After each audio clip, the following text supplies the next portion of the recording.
Hello, welcome to another Edo's Catch Up. Today we are talking all things Snyder Cut. That was really weird for me to do the intro. It felt weird. As always, I am Sam. And I'm Will. And yeah, like I said, talking all things Snyder Cut. Should we do like a non-spoiler thing first? Just our general thoughts? Yeah. Well, I mean, I'll ask you first, William. Overall, what did you think of Justice League? So I think it's so hard to phrase it because it's such a weird creation. It's such a weird existence of a film. Because I think that it is a better project. Yeah. I think that there is a stronger story throughout. I don't actually think the characters are any better. I just think there's more scenes with them. Okay. But I think there's definitely more good scenes than bads. But I was surprised with how much of the bad was still there. Really? I was surprised. There was a lot of what was in there that I was expecting to be Whedon, and it was still there. Okay. I'm almost wondering if Snyder just had a hard drive and everything was in there, and then when he showed people, there was people just sitting on their hands that were like, "You didn't do that, Zachary. That's not yours." But I definitely enjoyed it way more than I thought I would. But I still would not recommend it to anyone. Because it is 4 hours long. Okay. If it was I reckon if he cut all the bullshit that was in that movie that didn't need to be there, and it was a 2.5 hour movie, because there is a 2.5 hour movie in there. Yeah. It's just for something he went with the longest version he could. Yeah. I would recommend that. Yeah. I recommend the theatrical cut of this. Yeah, right. I would recommend to someone. No, well, that I agree. I definitely think because it is very long, 4 hours. Yeah. I do agree that if they did condense some things down, and there are scenes that do run a little bit long, I reckon at least it could get down to 3 hours. Yeah, for sure. And it could be fine. But yeah, I mean, overall, I enjoyed it just because I'm very much more of a visual guy. Yeah. I thought the visuals looked freaking great. I found that some of the CGI to me looked a lot better than the one that came out in cinemas, especially for moments with Cyborg. Yep. There was a few moments from the original one where he just looked very just botched and janky and stuff. Totally, But here I feel like it was a little bit more improved. The new design for Steppenwolf I thought was great. Yeah. It was a lot better. I love the way that his suit kind of moved with him. Sick. And when he got shot with arrows and he just flexes and cuts just break, Yeah. I was like, that was sick. But yeah, overall I thought it was a big improvement. But I feel like the issue with it is that if you weren't a fan of the theatrical one, you're not going to be a fan of this one. Totally, it's the same. Because there's not enough of a story change for it to warrant you now liking it. Totally. Yeah. It's a funny thing. It's if you were... I feel like if you were someone that was even with this, I don't know if I want to watch it, don't watch it. Yeah, okay. If you're on the cusp of watching it, you don't want to see this. Because with that as well, I feel like it's a thing where if you're on the fence about watching it, you've already got a bit of a mindset of, I know I'm not going to enjoy it. Totally. So it's why put yourself through it? Because you're most going to come out the other end being well, I was right. I didn't really enjoy it. Yeah. Which is perfectly fair. But yeah, there are a lot of things in there that I appreciated just because it was adapted from comics and stuff and all Henry Cavill, the black suit, which was sick. The mention, and I mean, I guess we're going into spoilers Please, now. Yeah. If you're here. Get lost. Sorry, yeah. But yeah, so going into spoilers, there was a lot of just cool stuff for me. Personally, I did enjoy hearing more the backstory of Cyborg, just finding more of I found that his character had a lot more emotion in this because in the first one it was kind of just I hate my dad. But here it's here's why I hate my dad, which I thought was pretty good. But again, there were scenes that were very long and just it was... I didn't really notice this the first time watching it, but the second... Because I've only watched it twice, even 1.5. I didn't get through just the skim rest a little of it, bit, on my second viewing, I did notice there were a lot of scenes where I was okay, you could cut that there. Yeah. That's over. Totally, That's fine. Yeah. But yeah. Yeah, I think the moment where I was okay, I know what I'm in for was when it was the scene with Lois and a coffee. Okay. I was oh my God, this is in the movie. And it's only in the movie because it's his fucking cameo scene. Which is fine. It's called Zack Snyder's Justice League. You want to be in there if you filmed a cameo, but when that happened, and then I think you see a little bit of that same journey again later. But even then, I think it's the the long drawn out her going there and all that. I think that was unnecessary, but I liked that placed her there. She didn't arrive in a taxi for the bit that's like Lois is... That was still in this movie, right? No. Lois is the key. That wasn't in this. No, it wasn't in this. No. Fuck, I must have fallen asleep. Well, yeah, because the thing with her being the key was that when it comes to, like, in future, like, films... Yeah, right.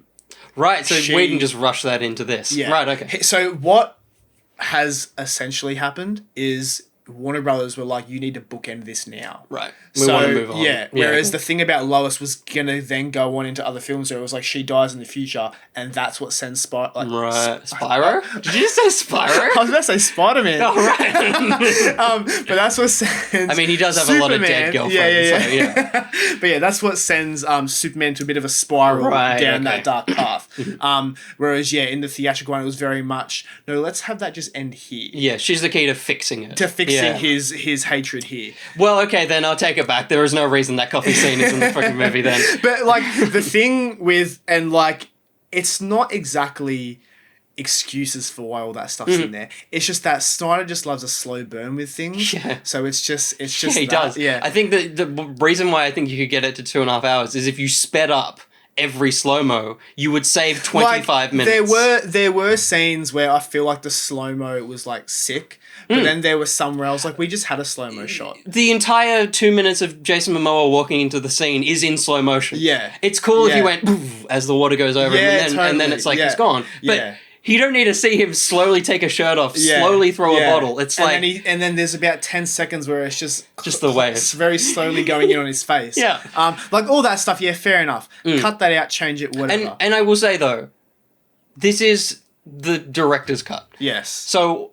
What the issue actually is that there is a film that happened before this that never happened. Yeah. This would be a rewarding experience to see all these extra bits if we had already had a 2.5 hours Zack Snyder Justice League. Yeah, of like, course. this is the Hobbit extended ones where you go back and you're like, oh, cool, there's these extra scenes. Yeah. But because it's like, for the first time, you're experiencing all 4 hours, it feels long. Yeah, whereas if it was an extended version of... the movie that never happened, it'd be more like you would feel like you're getting through the bits you'd already seen, and then it was like, oh, cool, new bit, and then you'd burn through to the next bit. Totally. It wouldn't feel 4 hours. Yeah, of course. But I think that's why it's like there was too much slow motion. There was just too much. It's fair. Look, like you have a character that runs that's a fast boy. Yeah. That's where the slow motion lives. Because you've now eliminated when it's cool that he's running fast. Yeah. Because it's like, well, I saw Ben Affleck shave in slow motion. Yeah. So why am I excited that Barry's running fast? But that's a Snyder direction. That's in every one of his movies. That's not exclusive to this. Yeah. That's just, he likes slow motion. Yeah. It's fun. So is there anything that you actually liked, Will? I know it's skipping to the end, but that's what we do best. Yeah. I think the third act, or like everything that happens in the Russian town that's no longer named, I think that was the best. Like that was the best bit. Yeah, cool. That was the point where that was great. Everything that was wrong in the other one is actually fixed. Yeah. Like cool. they're working as a team. Yeah. They're like Barry isn't just fucking around moving some buildings. Yeah. He's charging up. That makes so much more sense. Yeah. And like there was stakes in the original, and the fact they actually get old mate Steppenwolf, and it's not just his bats that just kind of swarm him, which is fucking dumb. Like I think that whole bit was great, and I just wish that we got to that quicker. Yeah, no, of course. No, that's very fair.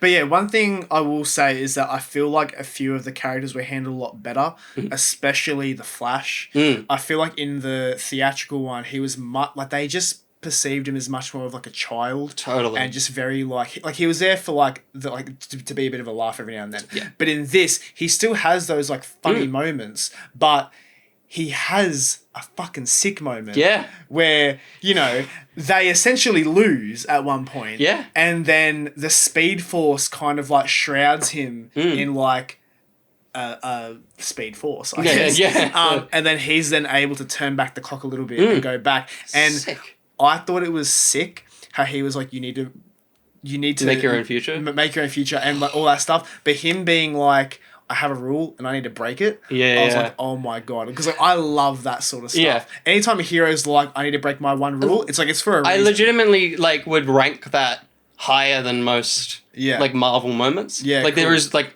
if I had like all 24 Yeah. of the best moments from each Marvel movie, Yeah. that would be Yeah. higher than a lot of them. Yeah. Because it was legitimately like, holy shit, this is amazing. Like, and like it was so funny for me because I didn't realize what he was doing until he started running. Yeah, right. And like the road started to like come back build, in front of me. I was like, so I'm sitting there watching it and I'm like, oh yeah, because I was just so invested. I'm just watching it going, yeah, cool. Yeah. And he starts running. I went, oh my fuck, he's running. He's bringing the world back. Yeah, I thought that was good. I was surprised by how he was written.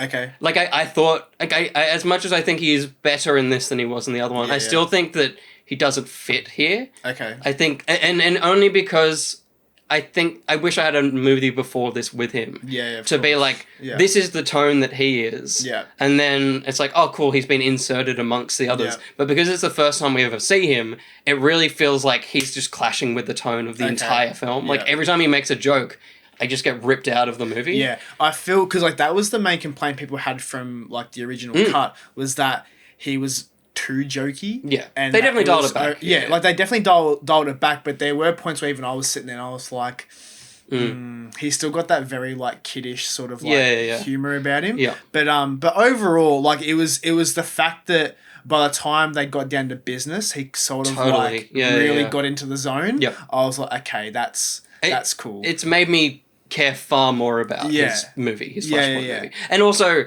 it's very clear that they're just skipping ahead in terms of who the Flash is at this point. Yeah. That if he can do that, it's like, okay, I get why you're going to do Flashpoint. Yeah, okay. Like, he can clearly reverse time already. Fine, I guess. Like, it's cool that they established that he's kind of been the Flash already for a while, so he kind of already knows how to do all that stuff, and he's like, you know, like done a bit of like, what's the word? Backstory, explanation, experimentation. Yeah, okay, with like that sort of aspect of his abilities. I don't know much about the comics. Is he always like step brother to Iris? Is that always the thing, or is that just from the TV show? I don't know. I feel like it might just be TV. I think it might be, because he definitely didn't know her. Which is why that scene is uncomfortable. Okay. Like, I love that scene, but as soon as he touches her hair and, like, holds her really weirdly, I'm like, you don't know this woman. Yeah. Like, I was so on board with that scene because, like, we used to talk about it. The fact it was in the trailers and stuff. I was so excited. It was what you wanted from this. It's all I wanted. And I think that the scene is incredible. Yeah. But yeah, it's like, they got rid of him falling on Gal Gadot's cleavage, but then they kept him like caressing a woman's face that he's never met. Yeah. And I'm like, I don't like that. I mean, I'm not like it is a bit weird. Yeah. But like I'm not overly mad about the fact that they don't go with the route of like them being like. Oh no, totally. I just mean I wish that they knew each other. I wish that there was already a relationship between the two characters. Yeah. Because it was just like. It's like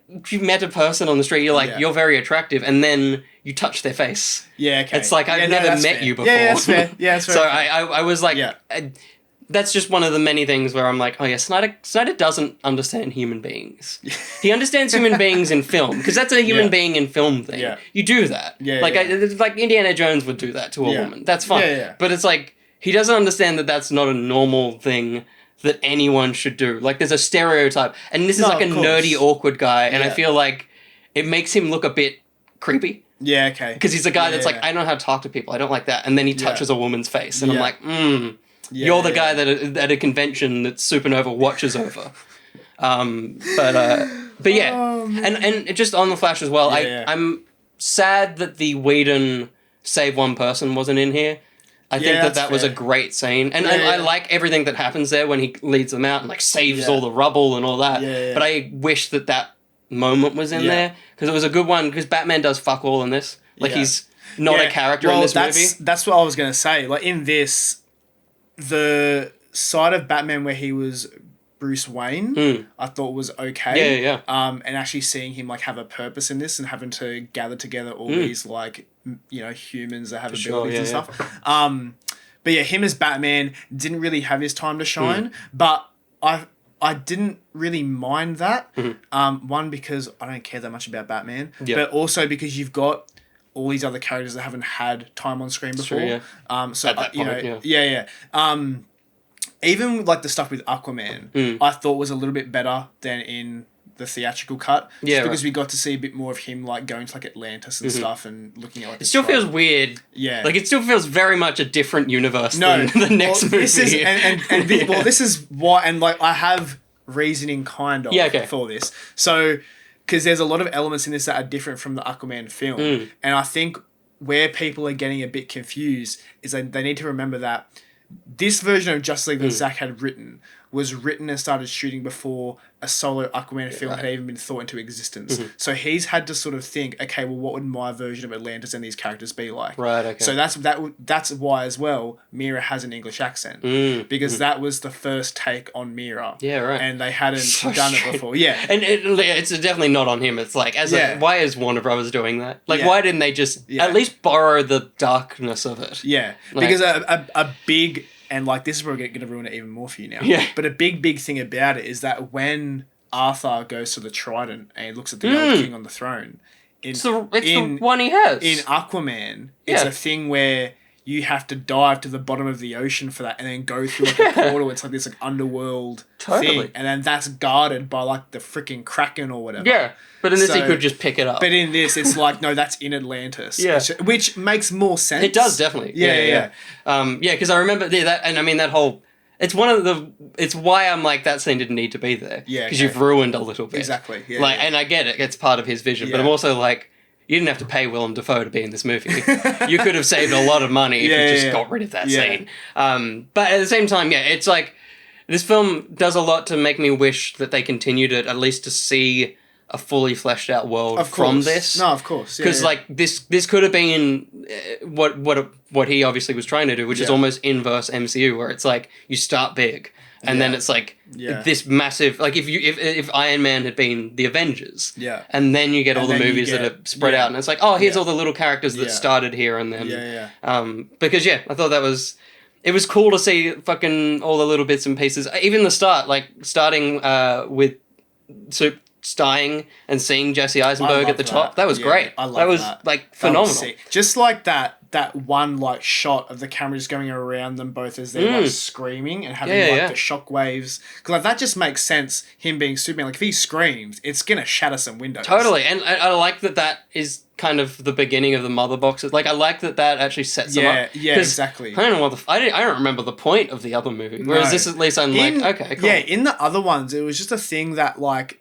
they just chose to come to Earth. Yeah, it was yeah. It was just and there wasn't a thing I really loved as well is that there was more of a story behind like the new gods and like when they had that massive war with like the Atlanteans and the Amazons fighting against Darkseid and like his whole like armada in a way. Yeah. I thought that was a lot better just because it was enjoyable. It was some great good CG action. Sequence.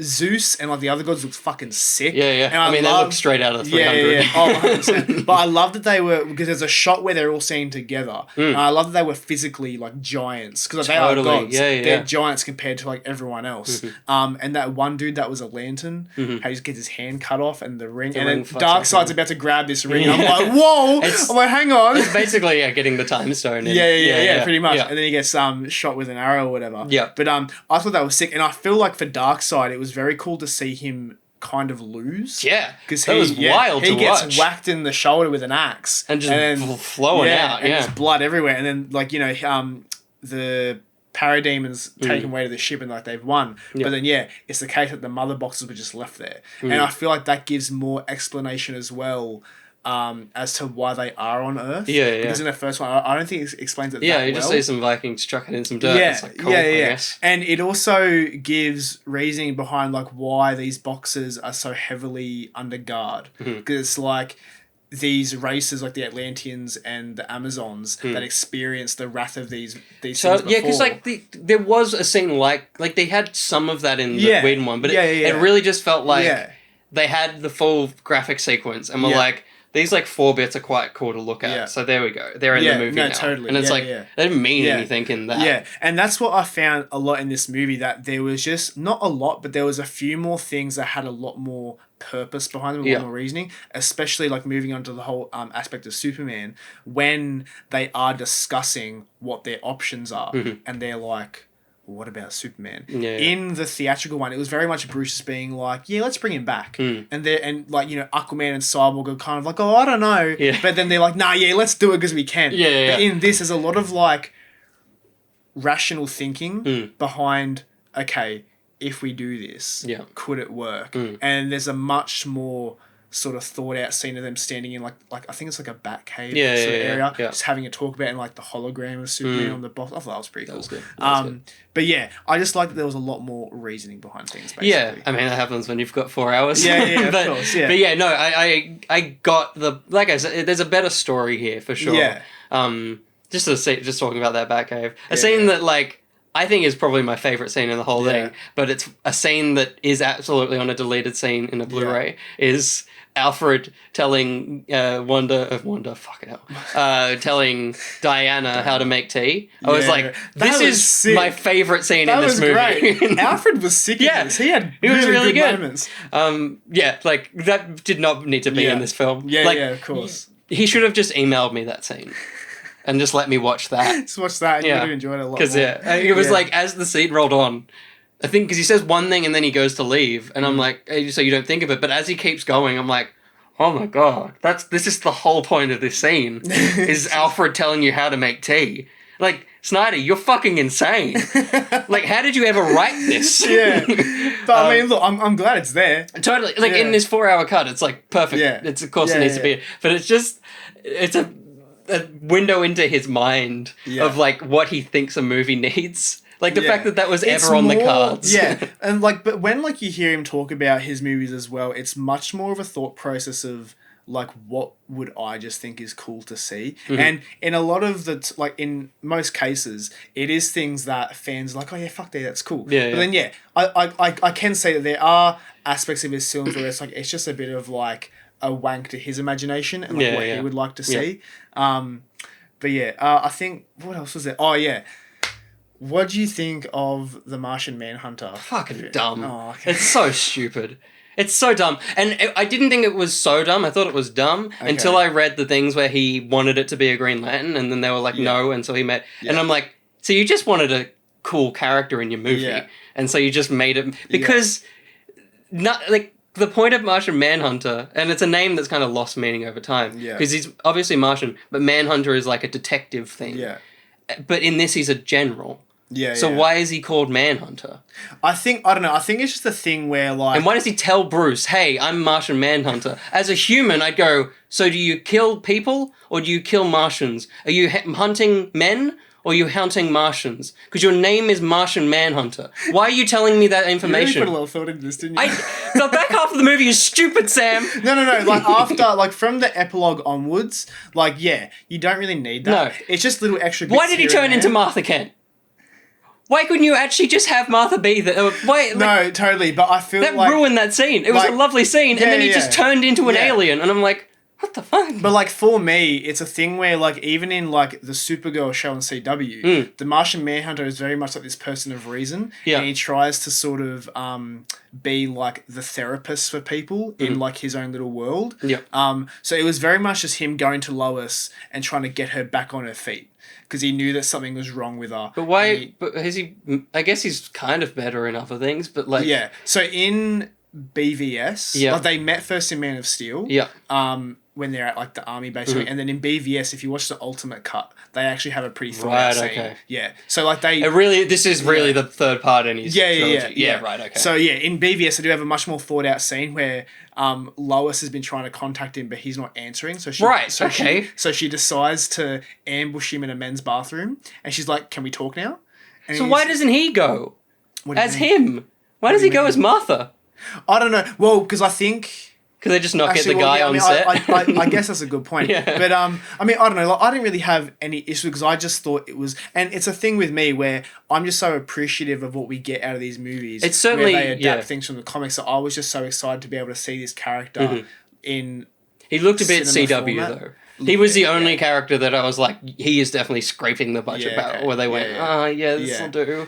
Because, even his scene at the end was meant to be Green Lantern.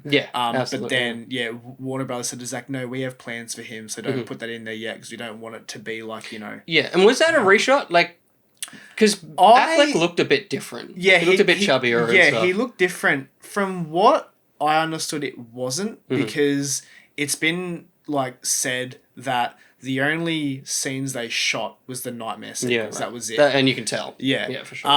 Because in that he looks different as well. Yeah, but that kind of would make sense. Like they could totally have just chucked him on a green screen. No, of course, because I remember, like, I don't know where I saw it, but I definitely remember seeing this scene before. Not the scene itself, but like the screen grabs of like a character in the sky and Bruce on the ground, on the wharf kind of thing. Yeah, right. And I think it was a thing as well where it was meant to take place at night, and because when it was Green Lantern, the image I remember seeing, again, I don't know where I saw this, but it was a thing where it was like Green Lantern in the sky, and then his like green emblem was like shining like the water as well. So it was like, cool. You know, a bit of like same as when like the moonlight would hit the water. Yeah. His green light was hitting the water, so it was like really cool for that. But yeah, basically, let's just forget everything from the epilogue. Yeah, good. We don't need to talk about that. But a thing for me about this movie that, I mean, I'm not. It's not going to make me hate it, but it's a thing where I wish it was different. Was the way that Superman comes back. Yeah. Because in the comics, it's very much a thing where he's not actually dead. He's just in a coma state where his body's healing. Which I kind of like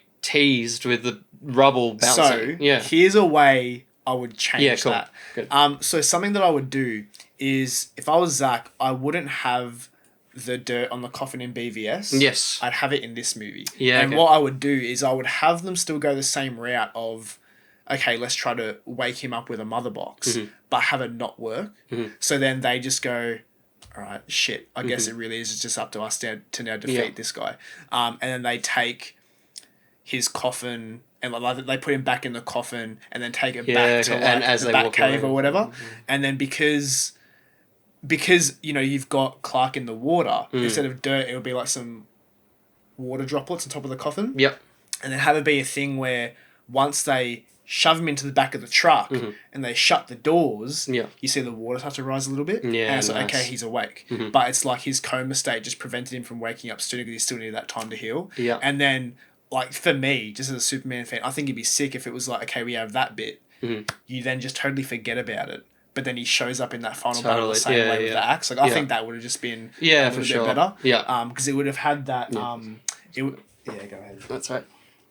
What's this message? Keep going. Yeah. Keep going. But yeah, just because it would have had that scene with the dirt on the coffin make a bit more sense. Yeah. But yeah. My mum's just asking about my haircut. I'm just going to send her that. Okay. But yeah, so then, I mean, I really enjoyed him and Lois going back to like the Kent farm. Like in the first one, I enjoyed that anyway because it's very like, for me as a Superman fan, it's very wholesome. Sort of totally. A big difference though is when they land and they're standing there in the theatrical cut. She looks at him and she goes, "Oh, you smell good," and that was dubbed. So in this one, he speaks and she goes, "Oh, you spoke," and to me, that just hits home so much better because it's like she's still in such shock that he's back that to hear him speak just makes that idea even more concrete. So she's like, "Oh my God, you spoke. You're real." And it's that thing where it's like being a person who's lost the love of their life. To hear them speak again is just like, holy crap, okay, this is real. Totally. And I was like, that's like, no, but you smell good. But like, why was that changed? Like, why did Whedon think, and you know, let's have her say, "Oh yeah, you smell good." Because he put a fucking good little gag in there. Yeah. And like that's, and it's, I think this is where I'll talk about this. Yeah. I think it's the biggest thing that I find really interesting about this is I can see both sides. Yeah. I can see the great story that Snyder wanted to do. Yeah. And I think that his vision floors that story a little bit and makes the kind of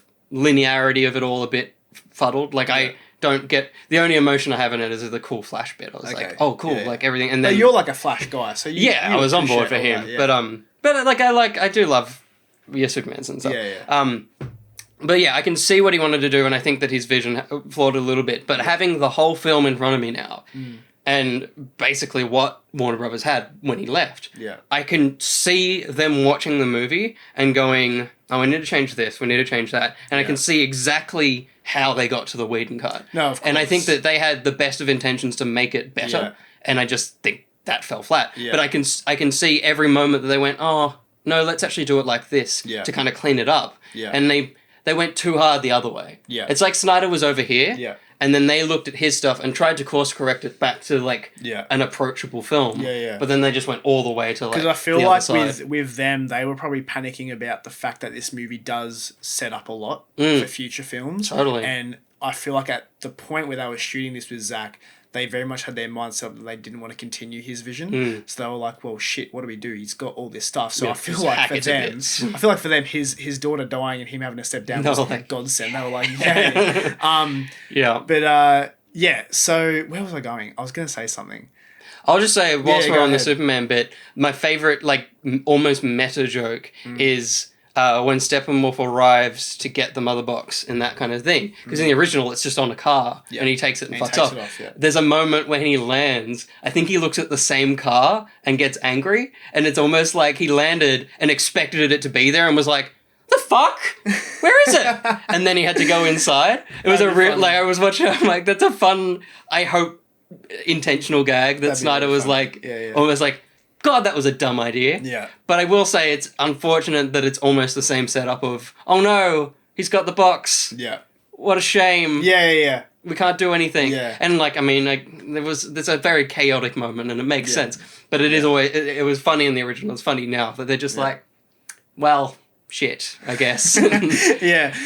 Actually, the thing I was going to say, talking about like the differences between like Whedon and Zach, a lot less are shots of Wonder Woman, which is so much better. Which makes it, when it does appear, you're like, oh shit. Yeah, because there's a very, like, there's a major shot that people were comparing from like the Whedon cut to this one, where it's when Bruce and Barry are arriving on the helicarrier. The shot of them walking out in the foreground is just her ass. Yeah, and then them walking. It's baffling. It's just like, why? And then even when she stops like that heist at the beginning, there's a scene where I loved her trying to get rid of all the blood. That was sick. But then the first time she does all of that, and she sort of like slides on the ground and then kicks herself back up. Yeah. In the theatrical cut, that was slowed down because you literally see her underwear when she does that. But in this, they're like, that's a speed race. Yeah, that's a speed shot. So I'm just like, Whedon, what are you doing, man? He's a disgusting man. Yeah. He's horrible. But yeah, I guess so. Yeah, when it got to like the final battle, it's pretty much like I don't think it's said, but it's common sense that Steppenwolf chose Chernobyl as like the final thing, and I love that they gave a reason for that. So it was the fact that like there was so much like bad air in that area that he used that to fuel his base and to make it grow, which I thought was great, other than him just being like, oh yeah, it's toxic. You literally let's go here. I loved it when he arrived. It was in our commentary. Yeah. He arrives and just says toxic, and I went, oh, the Snyder fans. Good. But so I love that there was reasoning behind that. But then the fact that in Whedon's cut, he's like, oh, they're in Chernobyl. Let's put a family there. Yeah, totally. What the fuck, man? Bizarre.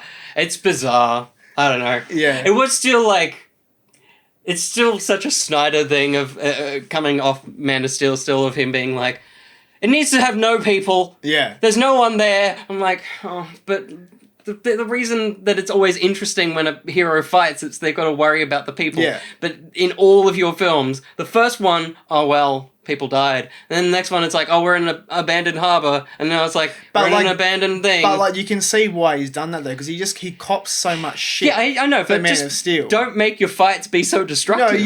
Don't injure so much. Like, look, in a superhero world, you can't avoid that. Yeah. Like, even in Avengers, when they're in the city, there's buildings falling and shit. But the thing is, he's removed any repercussions of the things that he does. No, of course, yeah. And it's like, so there's no weight to Aquaman falling through a building. I'm like, okay, he's just falling through a building. Yeah. Like, I don't give a shit about that. But, like, you can understand that if he had done that in a populated city. Yeah, I totally. I just mean the fact he's done it 3 times. Yeah. But it's like Aquaman falling through a building, people would have been like, so who died in there, huh? Yeah, it's like, true. You know. It's true. But no, yeah, I like you said, as well, like the last act, like the big battle, I thought was sick. It was very good. When we first see Darkseid, like properly, I was kind of like, oh fuck, because like in the comics he's such a presence and he's so like well known to the fact that he's genuinely like feared by like other characters and stuff. So like to have him in this was just incredible for me. Yeah, and I loved their version of like hologram tech, where it was like the molten like metal. I thought that was really sick. Good. And the fact that I very much like the idea that they gave Steppenwolf a bit of like a backstory in the fact that he had gone against Darkseid in the past, and then freaking old mate decides like, you still owe him 50,000 worlds, like, and he looks at him like, what? Even I was sitting there going, 50,000. That's me playing like Assassin's Creed. I'm like, I've put in 40 hours. How many more do you want from exactly. me? But I did like that thing of like he's just trying to like fight his way back. Yeah, and you actually feel like when he got his head cut off, I was like, oh, yeah. I actually feel bad for you, dude. Like, and the fact that he's so like terrified of Darkseid, like when Darkseid does show up in that hologram, even though he's in hologram form, he takes off that helmet. And he bows and he's like, totally, oh, Darkseid. Yeah. It's like, oh my god, like this dude's terrified.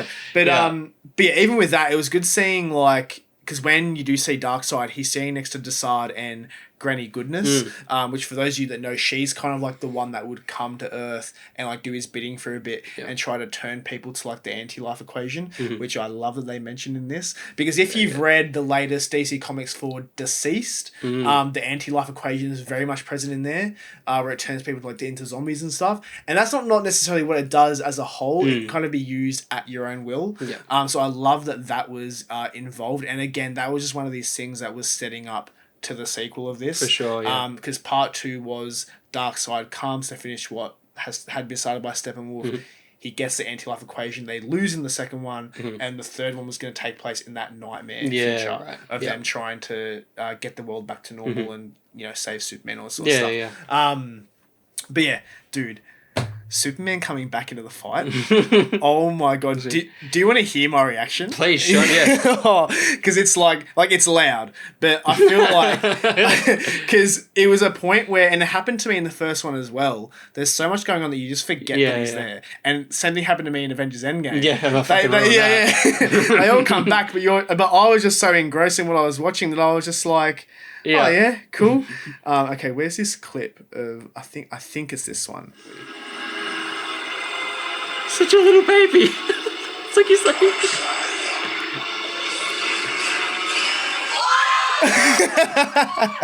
Amazing. And then after there, it's just tears.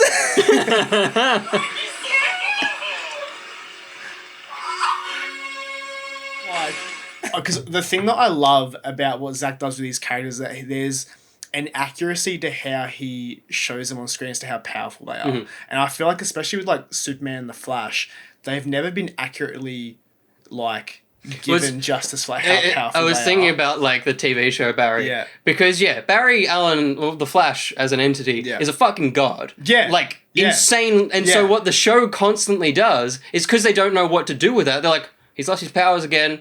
But it's also a thing where in the show where like he'll be like running after a robot. Yeah. And I'm like, you're a speedster. Why haven't you caught him because already? Iris or Harrison hasn't said run Barry run yet. That's like his activation. I was waiting for that to happen. Yeah, I was waiting for like a run Barry run. I feel like his dad would say it or something. But yeah, so Superman showing up for me was like so exciting. And the music during that, I was like, holy shit. Because I love that in this, like there were some scores that were a bit overused. I don't want to go into it. Yeah. Zack needs to learn that sad songs aren't interesting. They do not feel moments. I knew you were going to bring this up. Fucking shit, Sam. The whole Barry sequence. He ruined every good sequence by just laying a shit piece of music underneath it. Even Junkie was just wanking himself off for most of this movie. You knew I was excited for Junkie, and all Junkie does is play the Doom soundtrack. He's just like, it's fuck off. That's not interesting. But please tell me about the music you like, Sam. I was just very thankful. Sorry, Wonder Woman must have just come in the door.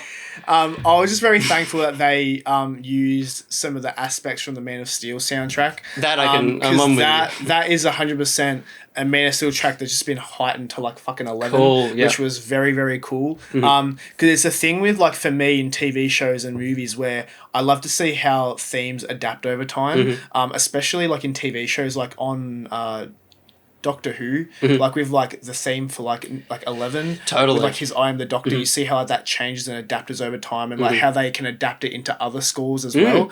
And even like it becomes 12's theme in a way. Once he remembers who he was. So with like the Man of Steel stuff in this, it was very much that where they just like they were able to integrate it into other ways. Where I was like, okay, that's sick. And the track over this when he comes back is in like the soundtrack for it, and it's just so like empowering. Yeah, Cool. And for like a Superman fan, if you enjoyed the Man of Steel track, it's like, and that's pretty much why I was in tears. Yeah, good. So I was just like that whole moment of him coming back and being like a hero again, and you know, seeing how powerful he is, plus that music, it was all the things that I really enjoy about Superman. And this version of Superman. So it was a moment for me where I was just like, thank you.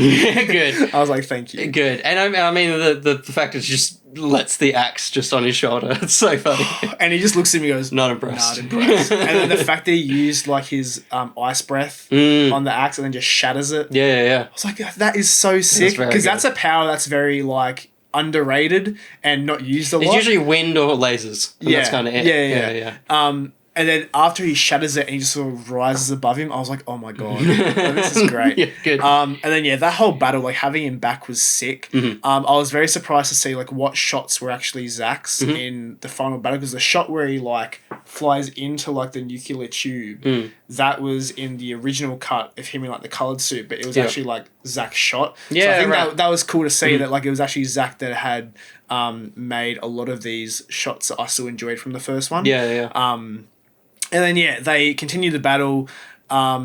Flash getting shot, I thought was fucking sick. It was full on Mr. Stark, I don't feel so good. When he's like, But the fact that it was like... Because when he was running, when he got shot, I was like, okay, if this is done right, it would have knocked the wind out of him. Because like for anyone... Because like if you've had that happen to you before...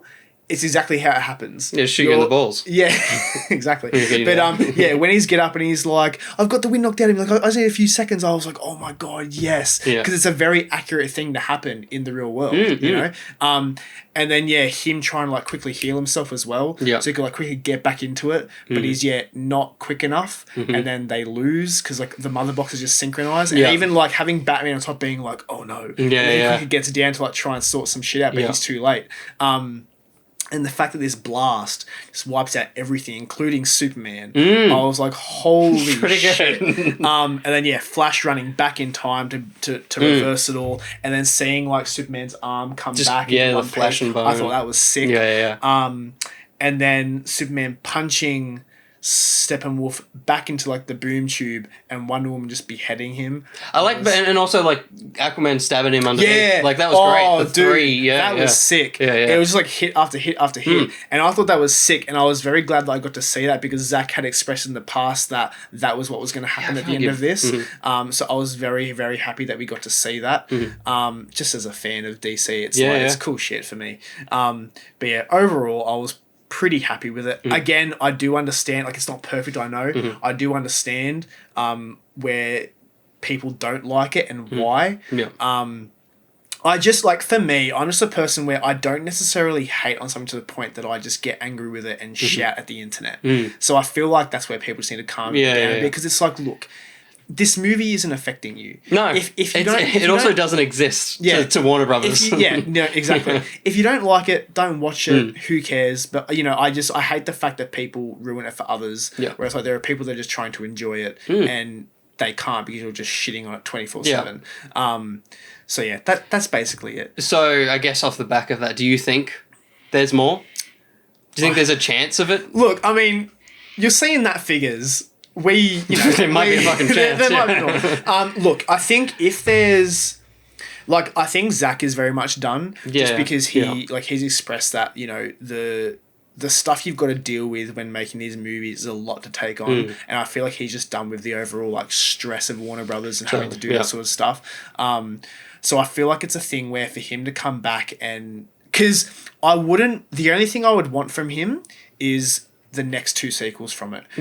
For sure. Just to complete finish the trilogy, that arc of like a Justice League trilogy. That's all I would want. I wouldn't want him to do like, as much as it would be nice, I wouldn't want him to do like Man of Steel and like all that sort of stuff. Focus on those. But just focus on like this, I'd be happy with. But like, again, there's, you know, people are trying to get it to happen. There's new articles every day saying this and that.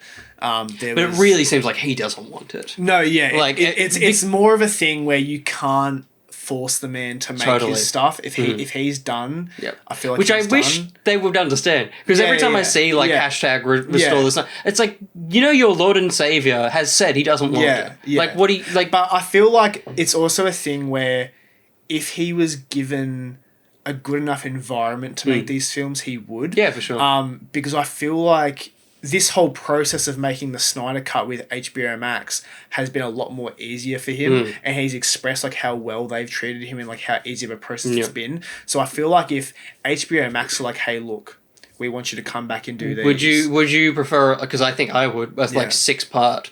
40-minute episode. That'd be cool. Yeah. Because, like, that's what I think this could function more so well as. Like, this film... I think this as well, I feel like people will get more out of it if they watched it in, like, the chapters. Yeah. Which I'm glad we're in there, because then you can... Like, because there were points where I paused it. I was like, okay, I've got to go hang out the washing and I'll come back. Yeah, for sure. But yeah, so I'm glad that was in there. But this arc in any form I'll take. Yeah, okay. It's not fucking animated. Yeah. Do not At least not in their style. Yeah. But yeah, so I mean, I guess we'll see what happens. As of now, I'm going to say I'm not exactly holding out. I'm just very, very appreciative that we got this. Yeah. Because this was, like, I never thought I'd be doing this podcast. Yeah. Never. Like, there's other podcasts where you're like, it's not going to happen. I'm pretty sure we've done podcasts where we're like, look, it'd be nice, but no. Yeah. So, you know. But yeah, well, here it is. We did it. But yeah, overall, I mean, I thought it was fine for what it was. I mean, again, I wasn't expecting much. I was just very appreciative, and I enjoyed the moments that were in there, because, you spent 3 years hearing about them, so it was just great to see them on screen. I certainly spent 3 years hearing about them. Sorry. I need someone to talk to. Yeah, no, it's fine. Talk to them. Yeah, I mean, look, if any of you enjoyed it, please let me know. If you're in the Discord, let me know. And how can they get in the Discord? They can get into the Discord by going over to patreon.com/each to their own. $3 and up. You'll get more and more things the more money you put in, but $3 is more than enough to get into the Discord. More of us. Yeah. And more of Josh. Yeah. It'll be fine. It'll be good fun. But yeah, good pod, mate. I think so. Yeah, not bad. I think I got everything out I needed to say. I hope you're calm now the rest of the week. It's all right, Will. It's just the little things, Sam. It's all right. You've got Marvel TV shows to talk about. You've got... They're going to disappoint me too, Sam. They've already disappointed me. True. With a boner. Yeah. But until the next time, it's been lovely. I've been Sam. I've been Will. Is that it? Yeah. Say hi to your Martha for me.